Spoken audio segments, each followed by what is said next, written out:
तर मठातून घरी आल्यावर अगदी आयत्या वेळेला बॅग पॅक करायला घेतली. अगदीच आयत्या वेळेला म्हणता नाही येणार, कारण बऱ्याचशा गोष्टी बाजूला करून ठेवल्या होत्या, पिशवीत वगैरे ॲडजस्ट करून, फक्त त्या भरायच्या होत्या.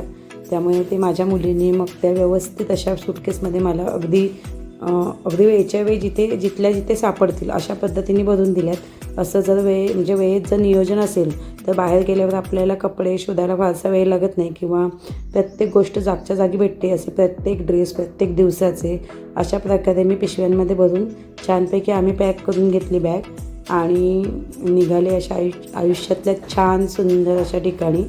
आणि म्हणजे जास्तीत जास्त सामान एका सूटकेसमध्ये भरण्याचा मी प्रयत्न केला आहे, जेणेकरून जास्त ओझं होणार नाही आणि न्यायलाही सोपं जाईल. आणि अगदी म्हणजे खरंच सांगायचं झालं तर अगदी सोमवारीच ही बॅग पॅक केली गेली आणि मी निघाले आयुष्यातल्या सुंदर आणि छान